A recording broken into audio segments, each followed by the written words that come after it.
তানভীর বাসায় ফিরছিল। হঠাৎ ব্রিজের ওপর থেকে একটা মেয়েকে লাফ দিতে দেখে দ্রুত গাড়ি থেকে নেমে এগিয়ে গেল। তানভীর মৃদু ব্যস্ত হয়ে বলে, আরে কি করছেন? মেয়েটা রাগ নিয়ে বলে, দেখতে পাচ্ছেন না কি করছি? অন্ধ নাকি? তানভীর একগাল হাসি দিয়ে বলে, আরে অন্ধ হব কেন? লাফ দিবেন তো জলদি করুন না। কেউ এত সময় নিয়ে লাফ দেয়? আপনি দ্রুত লাফ দেন, তারপর আমি বাসায় যাব। মেয়েটা অবাক হলো এবার। রেলিং থেকে নেমে বলে, দেখছেন একটা মেয়ে লাফ দিচ্ছে আর আপনি না করছেন না, বাঁচানোর চেষ্টাও করছেন না। তানভীর পকেট থেকে বাদাম বের করে চিবাতে লাগে। আয়েশ করে বলে, আপনি মরবেন তা আমি কেন আটকাবো? আমি বলেছি নাকি লাফ দিতে? দেখুন, এত সব রেখে দ্রুত লাফ দেন তো। মেয়েটা হতভম্ব হয়ে তাকিয়ে রইল। মিনিট খানিক বাদে, তুই এভাবে সুসাইড প্র্যাকটিস করছিস সীমা? তানভীরের কথায় সীমা বেশ গরম হয়ে বলে, শালা, তুই তো বললি এভাবে চেষ্টা করলে কোনো হিরো আসবে।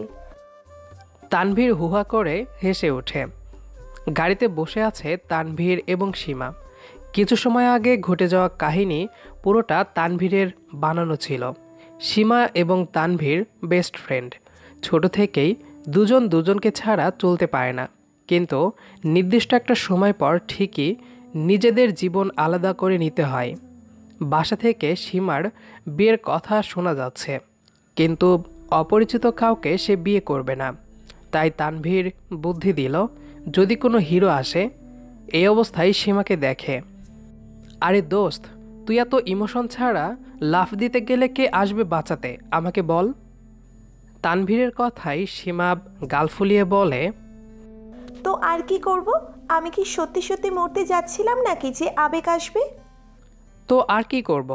আমি কি সত্যি সত্যি মরতে যাচ্ছিলাম নাকি যে আবেগ আসবে? তানভীর হাসছে সীমার কথায়। রাত 11টায় বান্ধবীর এমন দৃশ্য দেখে তানভীর খুব মজা নিল। কালো গেটের সামনে এসে তানভীরের গাড়ি থামল। চিলমুডে শীষ বাজিয়ে বলে, নে, তোর বাসায় চলে আসছি। সীমা গম্ভীর মুখ করে বলে, হ্যাঁ যাচ্ছি, তুই যাবি না ভিতরে? তানভীর হাতঘড়িতে সময় দেখে বলে, না রে, আজ না, অনেক রাত হয়ে গেছে এখন। সীমা গাড়ি থেকে নেমে গেটের কাছে যেতে যেতে বলে, সাবধানে যাস, বাসায় পৌঁছে কল করিস। তানভীর মৃদু হেসে বলে, ওকে ম্যাডাম, গুড নাইট। তারপর দুজন চলে যায়। তানভীর পুরো রাস্তায় সীমার কথাই ভেবে গেছে। মেয়েটা এখনও অবুঝ। কিছু হলেই তানভীরের কাছে চলে আসে কাঁদতে কাঁদতে। গাড়ি পার্ক করে তানভীর বাসায় ঢুকতেই মধ্যবয়সী কণ্ঠে কেউ বলে, সাহেব, এত সময় ছিলেন কোথায়? তানভীর চোখ খিচে জিভ কেটে হাসার চেষ্টা করে বলে, মা, তুমি এখনো বসে আছো? তানভীরের মা পিছন থেকে এসে তানভীরের কান ধরেন, হেসে বলেন, সীমার সাথে ছিলি তুই? তানভীর অবাক হয়ে মায়ের দিকে তাকিয়ে বলে, তুমি কিভাবে জানলে মা? আমি তো অন্য কারোর সাথেও থাকতে পারতাম। তানভীরের মা হেসে বলে, তুই আমার ছেলে আর আমি তোকে খুব ভালো করেই চিনি। সত্যি মা, আই লাভ ইউ।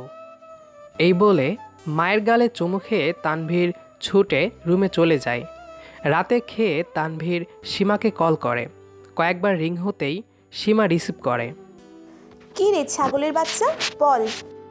তানভীর মৃদু আর্তনাদ জানিয়ে বলে, উফ, তুই যে গরুর বাচ্চা, আমি ভুলেই গেছি রে। সীমা ক্ষেপে বলে, দেখ, ভালো হবে না বলে দিচ্ছি, এমনিতেই মন ভালো নেই। তানভীর আগ্রহী কণ্ঠে বলে, কেন, কি হয়েছে?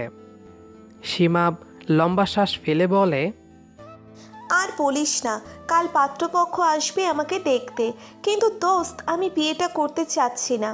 চিনি না জানি না, কারে করব বিয়ে বল? তানভীর একটু ভেবে বলে, চিল বেবে, আমি আছি না, কাল আসতে দে পাত্রকে, ভাঙ্গার কাজ আমার দোস্ত। কি করবি তুই আবার? সীমার কথায় তানভীর বাঁকা হেসে বলে, তুই জেনে কি করবি? তুই তোর হিরো খোঁজ, আর আমি বিয়ে ভাঙচি দিব। সীমা শান্ত গলায় বলে, আই লাভ ইউ দোস্ত। তানভীর নীরবে হাসে, মনে মনে বলে, তোর জন্য সব করতে পারি আমি সীমা। সকাল থেকে তোড়জোড় শুরু হয়েছে সীমার বাসায়। আজ সীমাকে দেখতে আসবে। সীমা সকাল থেকে রুমে বসে আছে। মামাতো বোন রিয়া অনেক বলে রাজি করে শাড়ি পরালো সীমাকে। আয়নার সামনে বসে সীমাকে সাজাচ্ছে রিয়া। সীমার চুল বাঁধতে বাঁধতেই রিয়া বলে, মাশাল্লাহ, পাত্র তো চোখ সরাতেই পারবে না। তো দুনিয়ার সব থেকে সুন্দর লাগছে সীমা। শিলা মুখ গম্ভীর করে বলে ওঠে, তানভীর এসেছে রিয়া? সে কখন আসার কথা ছিল বলতো? এভাবে কি ভালো লাগে? হ্যাঁ। রিয়া কিছু সময় তাকিয়ে রইল সীমার দিকে। তারপর মুচকি হেসে সীমার কপালে টিপ পরিয়ে দিল। নরম গলায় রিয়া বলে, এই নিয়ে কতবার জিজ্ঞেস করলি বলতো? তানভীরকে নিয়ে এত পেরেশানি তোর? বাবা। সীমা মৃদু লজ্জা মিশ্রিত বিরক্তি দেখিয়ে বলে, এই কি বলতে চাস তুই? তানভীর না আসলে বিয়ে ভাঙবে কে? আর চিন্তা করতে হবে না, আমি চলে এসেছি ডার্লিং। তানভীরের কথাই রিয়া আর সীমা দরজায় চোখ দিল। সীমা দ্রুত আয়নার সামনে থেকে উঠে তানভীরের সামনে গেল। সীমাকে দেখে তানভীর থমকে গেল। গোলাপি রঙের শাড়িতে সীমাকে অসম্ভব সুন্দর লাগছে। তানভীর যেন কথা বলার ভাষা হারিয়ে ফেলেছে। সীমা ব্যস্ত হয়ে বলে, তোর আসতে এত সময় লাগলো কেন? জানিস সকাল থেকে বসে আছি আমি। শালা তুই কই ছিলি? হ্যাঁ। রিয়া সীমার পাশে এসে দাঁড়ায়। তানভীরকে উদ্দেশ্য করে বলে, ভাইয়া এবার বলেন তো প্ল্যান কি? বিয়ে ভাঙবে তো নাকি? তানভীর নিজেকে সামলে বলে, তোরা একটু বেশি ভাবছিস। শোন, পাত্রপক্ষের সামনে স্পেশাল শরবত নিয়ে যাবি কেমন রিয়া? আর পাত্রকে একা কথা বলার জন্য রুমে নিয়ে আসবি। আমি শালাকে ভালো করে সাইজ করে নিব। সীমা আর রিয়া খুশিতে তানভীরকে জড়িয়ে ধরে। সীমার মা এসে রিয়াকে পাত্রপক্ষের সামনে সীমাকে নিয়ে যেতে বলে। দুলকি চালের শরবত এগিয়ে দিল রিয়া। পাত্রের সামনে বসে আছে সীমা। সীমার ঠিক পেছনেই তানভীর দাঁড়িয়ে আছে। সীমাকে দেখতে পাত্র এবং পাত্রের মা এসেছে। পাত্র সীমাকে দেখেই খুব খুশি খুশি ভাব করছে। তানভীরের তা দেখে গায়ে আগুন ধরে যাচ্ছে। সীমা গভীর আগ্রহে অপেক্ষা করছে পাত্র শরবত খেয়ে কি করবে। রিয়া শরবত দিয়ে ধীর পায়ে তানভীরের পাশে দাঁড়ালো। সীমার দিকে চোখ রেখে পাত্র গ্লাসে মুখ দিতেই চোখ ছানা বড়া হয়ে গেল। কয়েক সেকেন্ড বাদেই ওয়াশরুমে চলে যায়। সীমা এবং রিয়া তানভীর মুখ চেপে হাসছে। সীমার মা বুঝতে না পেরে বললেন, কি সমস্যা বল? আপনার ছেলের কি শরীর খারাপ? পাত্রের মা কিছু বলার আগেই পাত্রের অবস্থা দেখে সবাই অবাক। তানভীর কানে কানে রিয়াকে বলে, কিরে, ডোজ কি বেশি দিয়েছিস? রিয়া দাঁত কেলিয়ে বলে, মনে হয় তাই। বিকালে তানভীরকে বিদায় দিয়ে সীমা একটু বাইরে গেল। আজ মনের ভিতর থেকে বোঝা চলে গেছে। বিয়েটা ভেঙে গেছে অবশেষে। সবটা তানভীরের জন্য।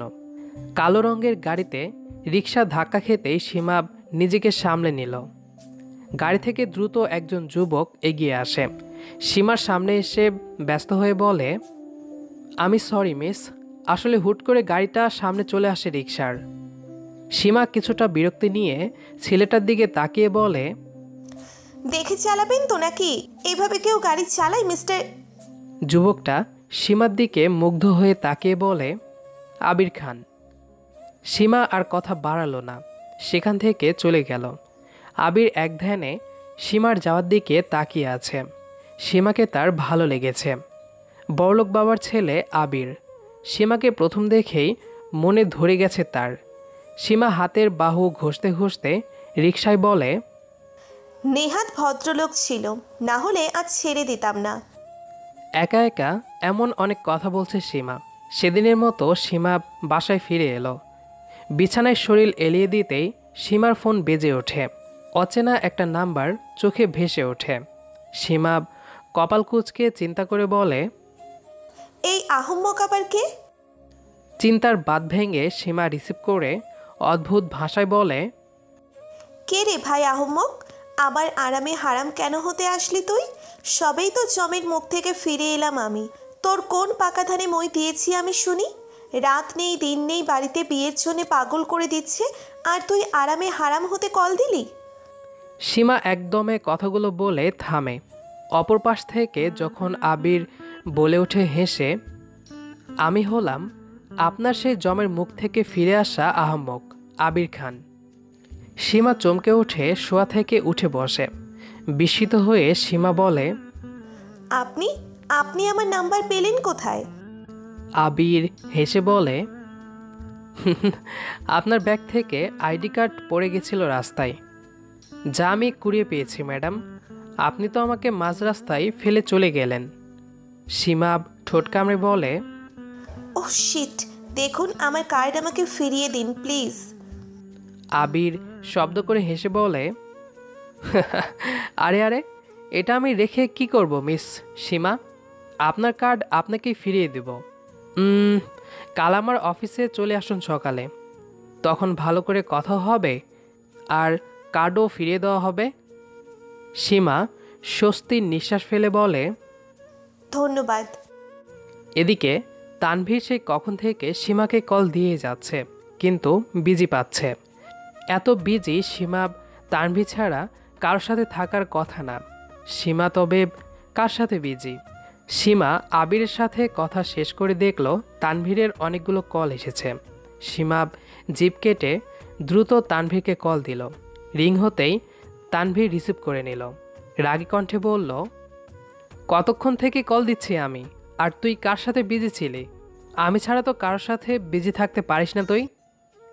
সীমা ভ্রু উঁচিয়ে বলে, কেন রে, তুই কি আমার জামাই যে তুই ছাড়া আর কারোর সাথে বিজি থাকতে পারবো না? তানভীর সীমার প্রশ্নে একটু থমকে গেল। কি বলবে উত্তর খুঁজে পাচ্ছে না। ইতস্তত করে বলে, ফালতু কথা রাখ সীমা, যে কারণে ফোন দিয়েছি শোন। সীমা হেসে বলে, হ্যাঁ বল। তানভীরের সাথে কিছু সময় কথা বলে সীমা ঘুমিয়ে গেল। এদিকে তানভীরের ঘুম আসছে না। আজ সীমার কথাই কেমন যেন লাগছে তানভীরের। সত্যি তো, আজ বাদে কাল যদি কারো হয়ে যায় সীমা, তবে তানভীরের কি হবে? এই ভালোবাসা আর বন্ধুত্ব থাকবে তো? সকালে সীমা রেডি হয়ে আবিরের বলা ঠিকানায় চলে আসে। বিশাল বড় অফিস আবিরের। সীমাকে রিসিভ করতে আবিরের পিএকে পাঠায়। আবির মিটিংয়ে থাকায় সীমা তার রুমে একাই বসে আছে। চারপাশে চোখ বুলিয়ে সব দেখছে সীমা। টেবিলের ওপর আবিরের সুন্দর একটি ছবিও আছে। সীমা সেটা হাতে নিয়ে ভালো করে দেখছে। সীমার হঠাৎ মনে হলো আবির ছেলেটা দেখতে খুব সুন্দর আর ভালো। যে কোনো মেয়ের আবিরকে পছন্দ হবে। আর ছবি দেখতে হবে না মিস সীমা, আবির খান আপনার চলে এসেছে। আবিরের কথায় সীমা দ্রুত ছবি রেখে দিল। কিছুটা লজ্জা পেয়ে সীমা বলে, আমার কার্ড দিন, আমি চলে যাচ্ছি। আবির হালকা হেসে চেয়ারে বসে বলে, এত তাড়া কিসের? এখনো তো আলাপ হওয়ার বাকি আমাদের। সীমা আর আবিরের মাঝে বেশ ভালো সম্পর্ক হতে দেখা গেল। কথা বলতে বলতে সীমাও আবিরকে পছন্দ করে ফেলে। ধীরে ধীরে দুজনের সম্পর্ক ভালো লাগায় পরিণত হতে থাকে। তানভীর এখন প্রায় সীমাকে বিজি পায়। আগের মতো দেখা হয় না তাদের। তানভীর যেন মেনে নিতে পারছে না এসব। খুব প্রিয় কিছু হারিয়ে যাওয়ার ভয় তানভীরকে শেষ করে দিচ্ছে যেন। সেদিন তানভীর সীমাকে কল দিল। কেন সীমার মাঝে এত ব্যস্ততা দেখা যাচ্ছে তানভীর জানতে চায় সীমার কাছ থেকে। আকাশে অনেক মেঘ, সাথে বৃষ্টিও। সন্ধ্যায় তানভীর নিজের বারান্দায় দাঁড়িয়ে আছে। কিছু সময় রিং হওয়ার পর সীমা কল রিসিভ করে। হ্যাঁ বল দোস্ত। তানভীর গম্ভীর গলায় বলে, তোর সময় হবে কথা বলার? সীমা একটু অবাক হয়ে বলে, এভাবে বলছিস কেন? তোর সাথে কথা বলার সময় হবে না কেন? তানভীর আগের মতোই বলে, আজকাল তো খুব বিজি থাকিস, তাই বললাম। সীমা বিষয়টি বুঝে বলে, দোস্ত, আসলে তোকে একটা কথা বলতে চাই আমি। আমাকে আবির নামে একটা ছেলে খুব পছন্দ করে, বিয়ে করতে চাই। তানভীর এমন কিছুই আন্দাজ করেছিল। চাপা হাসি দিয়ে বলে, আর তুই কি চাস? সীমা উৎসাহিত হয়ে বলে, আমারও পছন্দ। আবির বিয়ের প্রস্তাব নিয়ে বাসায় আসতে চাই, তুই কি বলিস? তানভীর দীর্ঘ শ্বাস ফেলে হেসে বলে, অবশেষে তোরও কাউকে পছন্দ হলো। তোদের যেহেতু এত ভালো সম্পর্ক, তাহলে আসতে বল। সীমা খুশি হয়ে গেল। তানভীর ফোন কেটে চোখ মুছল। আকাশের দিকে তাকিয়ে ধরা গলায় বলে, তুই আজও বুঝলি না আমার ভালোবাসা সীমা। সীমা আর আবির একে অপরের সামনে বসে আছে। আবির এবং তার মা এসেছে সীমাকে রিং পরাতে। সীমা আজ খুব সুন্দর করে সেজেছে। আবিরের মা সীমাকে খুব পছন্দ করেছে। সবার সম্মতিতে আবির সীমাকে রিং পরালো। তানভীর নীরব দর্শকের মতো দেখল সব। আবির আর সীমার মেলামেশা দেখে তানভীরের খুব কষ্ট হচ্ছে। বিকালে আবিররা চলে যাওয়ার পর সীমা তানভীরের কাছে এলো। দুজনে ছাদের একপাশে দাঁড়িয়ে আছে। সীমাকে খুব খুশি দেখাচ্ছে। সীমা তানভীরকে জড়িয়ে ধরে বলে, জানিস আবির আমাকে খুব ভালোবাসে। তানভীর হালকা হেসে বলে, আমার থেকেও বেশি। তানভীরের কথায় সীমা এই প্রথম শূন্যতা অনুভব করল। তানভীরকে ছেড়ে স্থির চোখে তাকালো। তানভীর আবারও হেসে বলে, আমার থেকেও যে বেশি তোকে কেউ ভালোবাসে জানা ছিল না আমার। সীমা মাথা নিচু করে বলে, তোর থেকে বেশি কেউ ভালোবাসবে নাকি? তানভীর সীমার গালে আলতো হাত রেখে বলে, তোর বিয়ে হয়ে গেলে তো আর আমাদের দেখাও হবে না, তাই না? সীমা ব্যস্ত হয়ে বলে, কেন হবে না? তোর সাথে কথা বলা থেকে কেউ আমাকে ধরে রাখতে পারবে নাকি? তানভীর হেসে বলে, আবির পারবে রে। তানভীরের বলা কথাটা সীমার সব এলোমেলো করে দিল। তারপর থেকে সীমা তানভীরকে খুব মিস করতে লাগে, ভালো খারাপ সব কিছুতেই। তানভীরের ছোঁয়া লেগে আছে সীমার জীবনে। আবির তো সেদিনের এক ঝলক কেবল। সীমা সেদিনের পর আবিরের মাঝে তানভীরের কিছু একটা খুঁজে চলেছে, যা সীমা খুঁজে পাচ্ছিল না। বিয়ের দিন যত ঘনিয়ে আসে, তানভীরের থেকে দূরে যাওয়ার কষ্ট অনুভব করতে থাকে সীমা। দেখতে দেখতে হলুদের দিন চলে আসে।